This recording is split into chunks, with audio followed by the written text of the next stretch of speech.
દિલ્હી વિધાનસભાની ચૂંટણી માટે પ્રચાર પૂરજોશમાં. પ્રધાનમંત્રી નરેન્દ્ર મોદીની આજે આર.કે. પુરમમાં ચૂંટણી રેલી. આપ અને કોંગ્રેસના નેતાઓ પણ કરશે ઝંઝાવાતી ચૂંટણી પ્રચાર.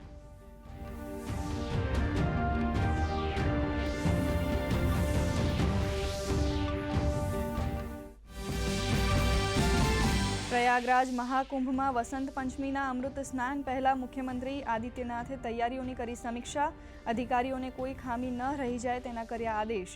અત્યાર સુધી 33 કરોડથી વધુ શ્રદ્ધાળુઓએ સંગમમાં લગાવી ડૂબકી.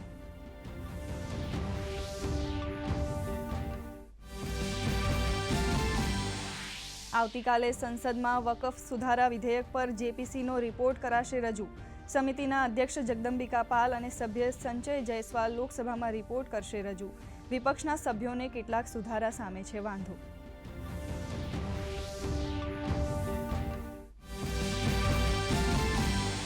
અમેરિકાની સેનાએ સોમાલિયામાં કર્યા હવાઈ હુમલા. આઈએસના અનેક આતંકીઓ કરાયા ઠાર. ટ્રમ્પે કહ્યું, આતંકવાદીઓના ઠેકાણાનો કરાયો ખાત્મો. કોઈ પણ નાગરિકને નથી પહોંચ્યું નુકસાન.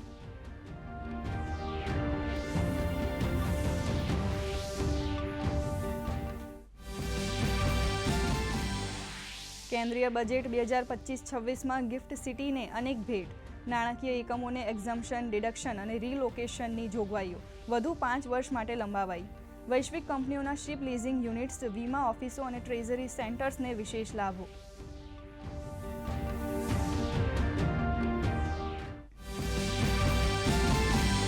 રાજ્ય વહીવટીતંત્રમાં મોટા ફેરફાર. રાજ્યના 68 આઈએએસ અધિકારીઓની બઢતી અને બદલી.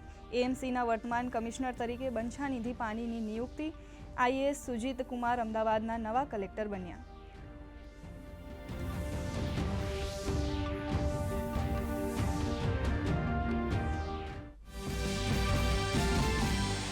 ડાંગ જિલ્લાના સાપુતારા માલેગામ ઘાટ પર ગંભીર બસ પલટી જતા સર્જાયો અકસ્માત. અકસ્માતમાં 5 લોકોના મોત. ઉત્તર પ્રદેશના પ્રવાસીઓની બસને નડ્યો અકસ્માત.